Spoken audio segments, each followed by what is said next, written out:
tudo bem? A aula de hoje é sobre questões e processos incidentes. Aqui nós vamos ter uma série de pequenos assuntos isolados que vão ser tratados na mesma aula. Nós vamos começar falando sobre questões prejudiciais, que são questões que se envolvem aí com o fato criminoso e que a gente acaba condicionando a existência do crime a essas chamadas questões prejudiciais. E aí nós temos duas opções previstas no Código de Processo Penal. Uma que é quando essa questão prejudicial diz respeito a estado civil das pessoas, e a outra é para todas as demais situações. Quando nós tivermos, então, uma questão prejudicial que for sobre o estado civil das pessoas, obrigatoriamente o processo criminal vai ser suspenso.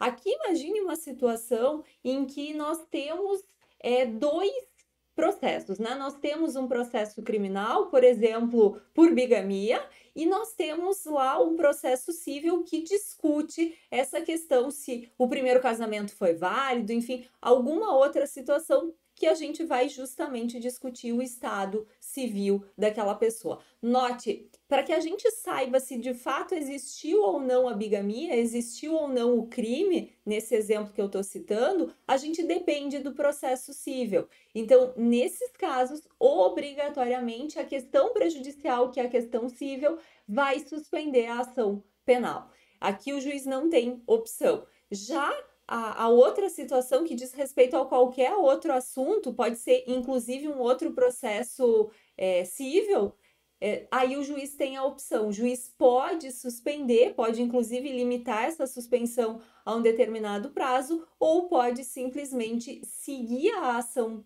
penal e aí correr o risco de decisões contraditórias. Questão prejudicial é isso, é nós termos um outro processo que discute uma outra questão e que ela gera aí uma influência direta sobre a existência ou não daquele crime ou de uma contravenção. Esse é o nosso primeiro assunto.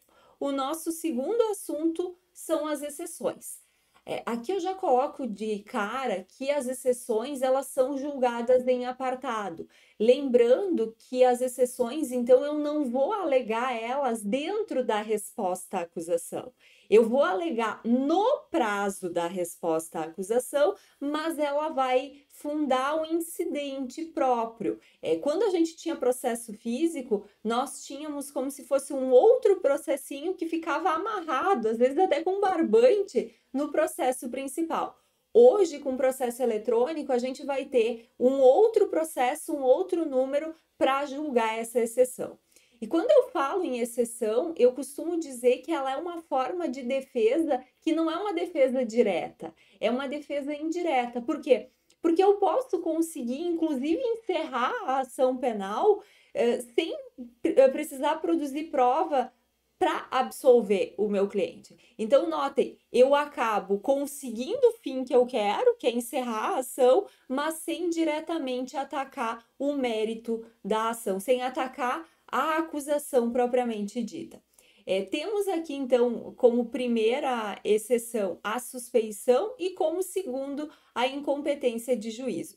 Suspeição, a gente vai ler isso de uma forma ampla, então eu posso falar aqui não só em suspeição, mas também em impedimento do juízo, que são aquelas situações previstas em lei, no nosso caso aqui, previstas especificamente dentro do Código de Processo Penal, que deixam em dúvida aí se de fato aquele juiz é imparcial.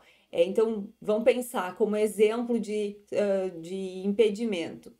O juiz, que é ele mesmo parte do processo, que o filho dele é o acusado, que a esposa é a promotora, enfim. Então, essas situações, a imparcialidade fica prejudicada e por isso eu posso alegar que o juiz é impedido. O suspeito, em geral, a gente vai pensar em situações de amizade, inimizade, enfim, que o juiz deveria se afastar.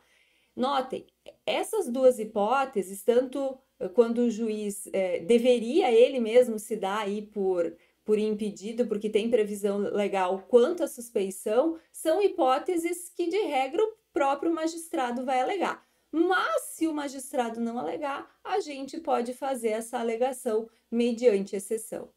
Porque eu mencionei a incompetência para a gente não confundir. Então, o juiz suspeito ou impedido é uma coisa, essa questão da imparcialidade sendo prejudicada, e quando a gente fala em incompetência, a gente fala em regra sobre quem é o juiz natural daquela causa. E aí a gente vai ter regras em relação à matéria, em relação à pessoa, em relação ao território, e se essas regras não forem observadas, seja regras absolutas, seja regras relativas, eu tenho que alegar em exceção de incompetência. Então, no caso de incompetência territorial, na minha primeira manifestação eu já tenho que alegar. Caso contrário, vai precluir. As outras, né, em relação à pessoa, por exemplo, ou em relação à matéria, aí não, eu posso alegar depois. Mas o momento adequado seria no prazo da resposta à acusação. Depois, nós temos a exceção da litispendência, que acontece quando eu tenho dois processos criminais que discutem a mesma coisa, o mesmo fato. Isso é comum quando a gente tem crime continuado que ultrapassa as barreiras de uma comarca. Então, pensem aí no estelionato, em furtos, que acontecem em sequência e englobam 2, 3, 4 comarcas. Aí acaba sendo relativamente comum a gente ter mais de um processo discutindo o mesmo fato. Depois temos aí legitimidade de parte, que aqui a gente pode pensar em legitimidade ativa ou passiva. O exemplo que eu vou citar é daquele acusado que tem um nome igual a outra pessoa e aí acaba sendo demandado criminalmente quando não tem nada a ver com o fato. E a última é a exceção de coisa julgada, é quando aquele fato ele já foi discutido, já foi decidido de forma definitiva pelo judiciário e aí se propõe uma segunda ação penal. Nosso terceiro assunto aqui vai ser conflito de jurisdição. O conflito de jurisdição é quando a gente não sabe exatamente qual é o juiz competente e não sabe por quê. Bom, aí a gente tem duas hipóteses. O conflito ele pode ser positivo e ele pode ser negativo. Ele vai ser positivo quando duas ou mais autoridades se dizem competentes para julgar aquele fato. E ele vai ser negativo justamente quando ninguém quer a criança, né? Quando duas ou mais autoridades judiciárias se dizem que são incompetentes. É aquilo da batata quente, né? Um juiz diz, não, não sou eu, é fulano. E o outro diz, não, não sou eu, é Beltrano. E aí a gente precisa definir quem é, afinal de contas, o juiz natural daquela causa. Nesses casos, é possível suscitar esse conflito de jurisdição e, pensando num conflito em primeiro grau, quem vai decidir vai ser o tribunal. Próximo assunto é a restituição de coisas apreendidas. Aqui a gente tem uma normatização interessante dentro do Código de Processo Penal, que primeiro menciona o artigo 118, que vai dizer: antes de transitar em julgado a sentença final, as coisas apreendidas não poderão ser restituídas. Afinal de contas, até que elas interessam ao processo, elas vão ficar apreendidas. Agora, a gente pode pensar essa regra contrário senso. Ou seja, se aquela coisa apreendida não interessar mais ao processo, é possível fazer a devolução antes do trânsito em julgado. E aí a pergunta é, quem faz essa restituição? Pode ser o delegado lá na fase de inquérito ou necessariamente tem que ser judicial? Para isso, o artigo 120 vai responder a nossa dúvida.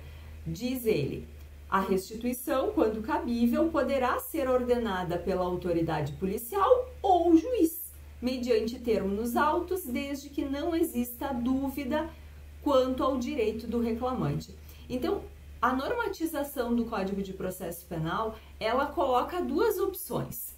A gente tem uma opção de quando não há dúvida sobre quem é o sujeito que tem direito àquela restituição, e aí eu vou fazer um pedido simples, que pode ser para o delegado ou pode ser para o juiz, e aí, termo nos autos, já é feita a restituição. Agora, se tiver algum tipo de dúvida sobre quem tem o direito à restituição daquele bem, a gente vai ter que fazer um incidente apartado. E aí vai ter que produzir prova, vamos ter que ouvir o Ministério Público, e aí o juiz decide se faz ou não restituição. Então, havendo dúvida sobre quem tem direito à restituição, tem que ser judicial.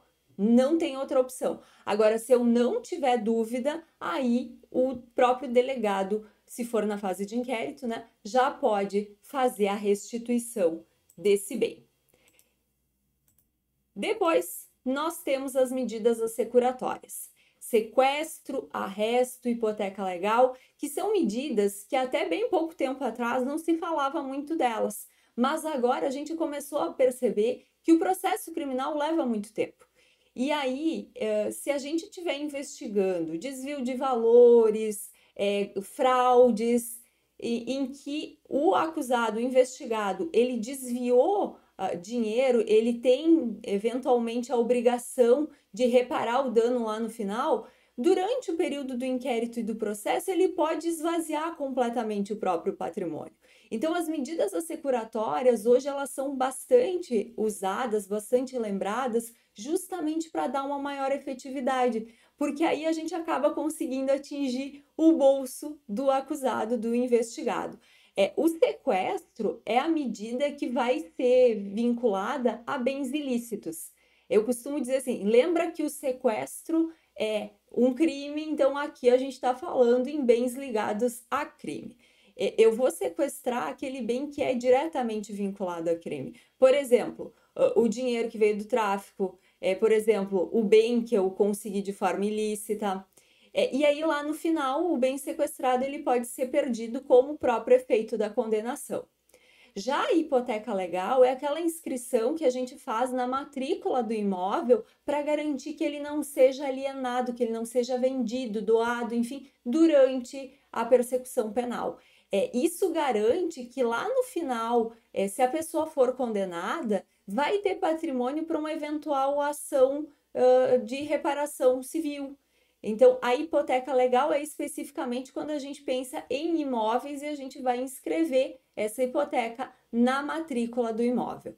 E o arresto aí se refere a bens lícitos, também destinados a saldar eventuais valores aí ligados a uma possível futura condenação judicial. Notem que as três hipóteses, elas não são ligadas a uma certeza, elas são ligadas a uma probabilidade. Por isso a gente fala em medida assecuratória, porque eu tento garantir que se lá no futuro nós tivermos uma condenação, aquele bem vai estar aí disponível. É uma forma de resguardar aquele bem.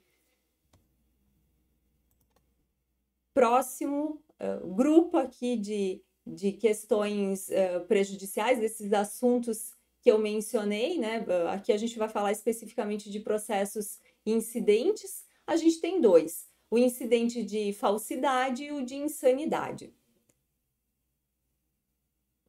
Em relação ao incidente de falsidade, é aquela hipótese da gente ter dúvida quanto à veracidade de um documento que foi juntado no processo penal.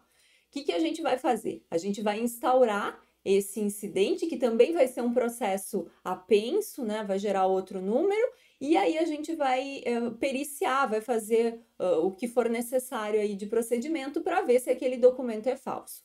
Se de fato for constatada a falsidade documental, essa decisão só vale para a esfera daquele processo, ela é restrita àquele processo. Se eu quiser começar um outro processo criminal para responsabilizar a pessoa, eu vou ter que remeter ou para a polícia ou para o Ministério Público, e aí vão ser tomadas todas as providências necessárias. Eu quero deixar claro que quando a gente fala em incidente de falsidade, aquela decisão é restrita ao processo que houve a alegação. Eu não posso usar aquilo como prova para eventualmente condenar alguém por falsidade documental. O segundo e último incidente que a gente vai ver nessa aula é o incidente de insanidade mental do acusado. note, né, é insanidade, não é sanidade. Então, eu instauro esse incidente quando eu tenho dúvida sobre a sanidade do acusado. Quem pode pedir? Qualquer pessoa. E é qualquer pessoa mesmo. Pode ser, inclusive, um familiar do acusado. Então, o MP, delegado, a própria defesa, o juiz de ofício, qualquer pessoa que tiver dúvida sobre a sanidade mental daquele acusado pode pedir essa apuração, vai ter toda uma investigação psiquiátrica com um perito do juízo fazendo essa verificação sobre a sanidade ou não do sujeito. Se ele for declarado reconhecidamente aí, né, insano, ele não vai poder ser punido criminalmente. Ele vai poder ter aplicado uma medida de segurança, porque aí se reconhece que ao invés de culpabilidade, ele tem periculosidade. Então, lembrem que se o incidente de insanidade ele for procedente, a pessoa pode ter sim uma sanção penal aplicada. Ela não pode ter pena aplicada, mas ela pode ter medida de segurança, que é aquilo que nós chamamos tecnicamente de absolvição imprópria, porque oficialmente a pessoa é absolvida, mas ela tem uma medida de segurança aplicada que pode ser tanto um acompanhamento psiquiátrico e psicológico num CAPS, né, num Centro de Atenção Psicossocial, quanto uma internação, e aí a gente pode falar nas instituições psiquiátricas. Lembrando que tem toda uma divergência sobre o tempo dessas medidas de segurança e isso acaba sendo pior, né, tornando pior a medida de segurança do que a pena. Com isso, a gente encerra essa aula sobre questões e processos incidentes. Eu espero que você tenha aproveitado e até mais!